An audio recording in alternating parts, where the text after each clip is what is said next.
하나님 말씀은 사무엘상 19장 8절에서 17절까지의 말씀입니다. 사무엘상 19장 8절에서 17절입니다. 사무엘상 19장 8절입니다. 전쟁이 다시 있으므로 다윗이 나가서 블레셋 사람들과 싸워 그들을 크게 쳐 죽이매 그들이 그 앞에서 도망하니라.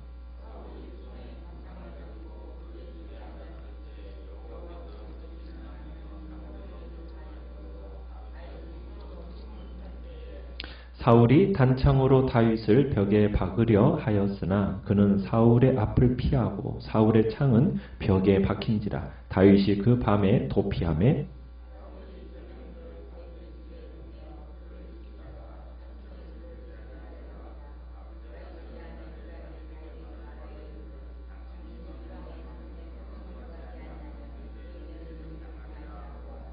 미갈이 다윗을 창에서 달아내림에 그가 피하여 도망하니라.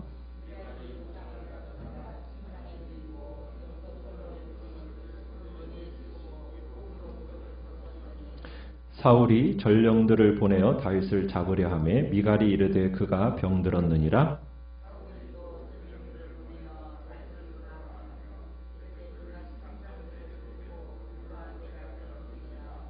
전령들이 들어가 본즉 침상에는 우상이 있고 염소털로 엮은 것이 그 머리에 있었더라. 사울이 미갈에게 이르되 너는 어찌하여 이처럼 나를 속여 내 대적을 놓아 피하게 하였느냐. 미갈이 사울에게 대답하되 그가 내게 이르기를 나를 놓아가게 하라. 어찌하여 나로 너를 죽이게 하겠느냐 하더이다 하니라. 아멘. 오늘 말씀의 제목은 넘치는 구원의 손길이라는 제목으로 말씀을 나눕니다. 어제 말씀에서는 요나단을 통해서 다윗을 사울의 손에서 구원하시는 하나님을 보았습니다. 오늘은 이제 또 한 사람을 통해서 다윗을 구원하시는 것을 보게 됩니다. 비록 불편하고 또 위태로웠지만 그래도 이때까지 연명됐던 다윗의 궁전 생활이 이제 막을 내리는 장면이 오늘 말씀입니다. 오늘 8절은 이렇게 시작을 합니다. 다윗은 사라지지 않는 이스라엘의 적 블레셋과 또 한 번 크게 전쟁을 치르게 되고요. 그 전쟁에서 크게 이기고 돌아오게 됩니다. 왕으로서 어떻게 보면은 사울은 승전가를 부르며 개선하는 다윗을 마음껏 치하하고 축하해 주었어야 됩니다. 그런데 이 승리하고 돌아오는 다윗을 보는 순간 이 사울의 속이 뒤틀린 겁니다. 시기와 분노가 차오르기 시작한 거죠. 어떻게 보면 다윗이 승리를 거두면 거둘수록 다윗에 대한 이 사울의 질투와 증오는 더 어떻게 보면 더해만 가게 된 겁니다. 사울이 또 한 번 그 시기심에 사로잡히게 되는 순간적으로 또 어떤 일이 일어나게 되었습니까? 하나님이 부리시는 그 악령이 사울을 지배하게 됩니다. 어떻게 보면 사울에게 있어서 병도 주고 약도 주는 사람은 다윗이었던 거죠. 이 다윗이 이제 이 악령에 사로잡힌 사울을 위해서 수금을 타게 됩니다. 수금을 타면서도 다윗은 만일의 사태에 대비해서 혹여나 지난번처럼 사울이 느닷없이 단창을 던지지는 않을까 하는 그런 준비된 마음을 가졌던 것 같아요. 그런데 이 사울이 다윗에게 또 단창을 던집니다. 역시 벽에 박힐 정도로 매섭게 살해 의도를 가지고 던졌는데 다윗이 민첩하게 이 창을 피해서 화를 모면하게 됩니다. 다윗을 향해서 목숨을 찾는 일이 없을 거라고 분명히 사울이 요나단 앞에서 맹세를 했었는데 그 맹세는 곧바로 또 물거품이 되고 만 겁니다. 전쟁에서 승승장구하고 참으로 명성을 얻게 되는 이 다윗을 보면은 정말 이 사울의 마음에 질투가 맹렬하게 일어났기 때문에 그 맹세는 그냥 물거품이 되고 만 거죠. 그런데 다윗은 자기를 향해서 단창을 던진 이 사울을 향해서 이렇다 할 저항을 하지 않습니다. 오히려 빨리 자리를 피해서 왕궁을 탈출하게 되죠. 그 밤에 자기 집으로 황급하게 도피하게 됩니다. 이제는 사울의 관계는 더 이상 해결될 기미가 보이지가 않아요. 그래서 더 이상 해결될 기미가 보이지 않는다고 판단했던 이 다윗이 이제는 집으로 도망치면서 이제 그곳에서 이제 집으로 도망친 가운데 있게 되는데, 이제는 사울이 어떤 일을 또 벌이게 됩니까? 전령들을 다윗의 집에 보내죠. 그러면서 다윗으로 하여금 도망치지 못하게 하고 아침에 죽이려고 기다리게 합니다. 자, 다윗을 죽이려는 이 사울의 살해 음모, 이것을 알아차린 미갈이 어떻게 하고 있습니까? 구출 작전을 피고 있습니다. 다윗의 아내 미갈이 이 정황을 파악한 거죠. 뭐라고 얘기를 합니까? 11절에 보면은 미갈이 다윗에게 뭐라고 얘기해요? 이 밤에 당신의 생명을 구하지 아니하면 내일에는 죽임을 당하리라 하면서 무슨 일을 합니까? 다윗을 창문 밖으로 내려보내서 탈출을 시킵니다. 그 대신 미갈이 또 어떤 일을 하고 있습니까? 우상을 침대에 눕혀놓고 염소털로 짠 그 가발로 머리를 만들고 옷들로 다윗이 누워있는 것처럼 꾸며놓습니다. 그러니까 미갈이 다윗이 누워 잠든 것처럼 가장해 놓고 도주한 다윗에게 최대한 시간을 벌어주기 위해서 이런 일을 한 거죠. 자, 사울은 전령을 보내서 그 아침에 다윗을 잡아오라고 얘기합니다. 그런데 미갈이 또 뭐라고 얘기하고 있습니까? 병들어서 누워있다라고 전령들에게 말하고 돌려보냅니다.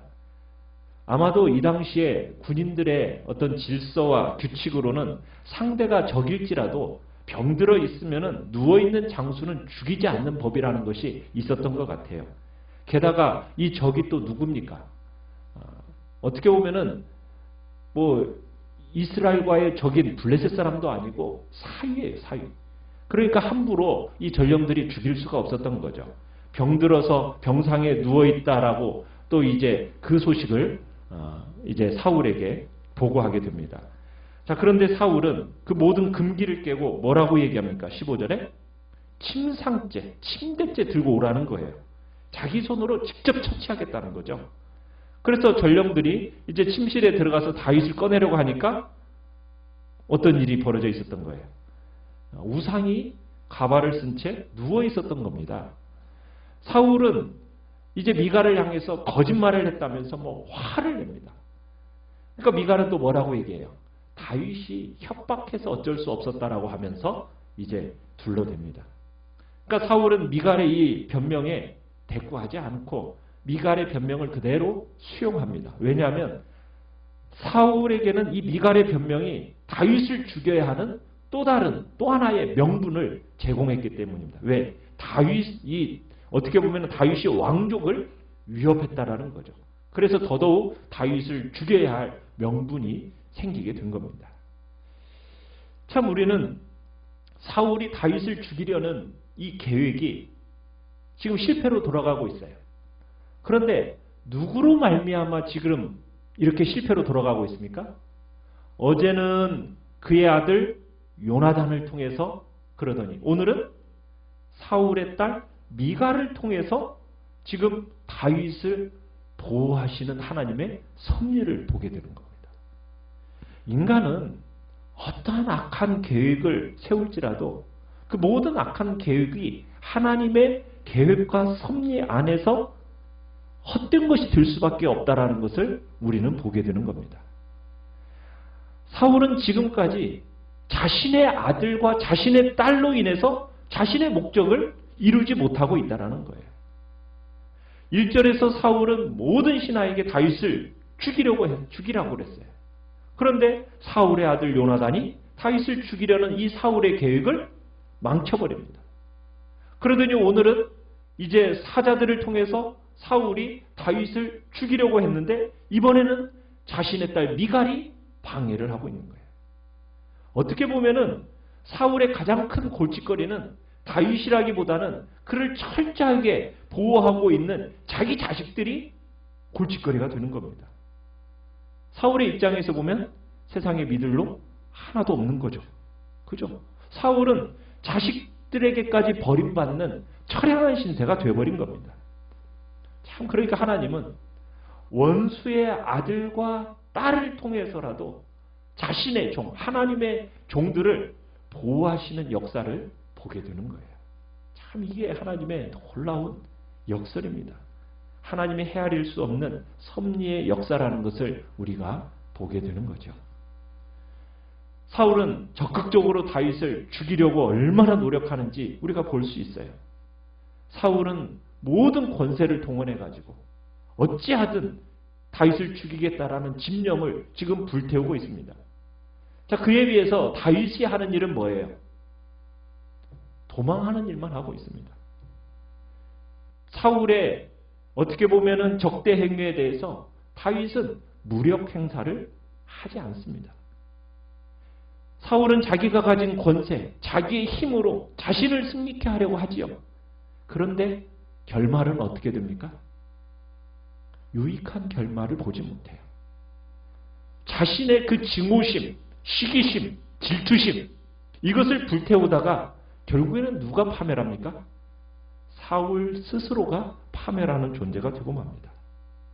오히려 도망자 처지인 이 다윗은 결과적으로 승리하는 것을 확인하게 되는 겁니다. 우리가 신자된 하나님의 백성으로서 사는 우리의 신앙의 현실, 인생을 우리가 돌아볼 때 참으로 우리가 이 땅을 살아가는 믿음의 사람들의 방식입니다. 그리고 우리가 세상을 이기는 방법입니다. 우리는 맞서 대항해서 싸워서 그렇게 해서 승리하는 존재들이 아니라 어떻게 보면은 참 연약하고 보잘것이 없고 어떻게 보면 인간적으로 볼 때 제일 멍청한 짓을 하는 것처럼 보여요. 도망가고 피하고. 그런데 그것이 예수 그리스도 안에서 승리에 복된 방법이라는 거예요. 그리고 그 믿음이 세상의 힘으로는 절대로 이기지 못하는 그 자리에 우리를 세워놓는다는 겁니다. 세상을 이기는 신자들의 승리의 무기는 결국 이 믿음의 본질적인 내용에 있다는 것을 우리에게 보여주는 겁니다. 그리고 하나님께서는 그 놀라운 구원의 역사를 이루어가시는데 어떻게 이루어가십니까? 어떤 사건에서든지 그 어떤 배후에서든지 심지어는 원수의 아들과 딸까지 사용해서라도 하나님은 자기의 종을 보호하시고 그리고 자신의 뜻을 이루어가시는 섭리자의 도구로 사용하신다는 것 우리는 보게 되는 겁니다. 주님은 우리의 산성이시고 우리의 피난처가 되십니다. 환난 날에 우리를 도우시는 하나님이시라는 것을 우리는 다윗의 고백을 통해서 참으로 이 모든 환경 속에서 역사하신 하나님을 볼 수 있게 되는 겁니다. 오늘도 우리는 위기 속에서도 그 배후의 구원의 역사를 준비하시는 그 하나님의 손길들을 보고 승리의 복된 자리에 모두가 있기를 간절히 축원합니다. 말씀을 생각하면서 기도하시고요. 하면서 기도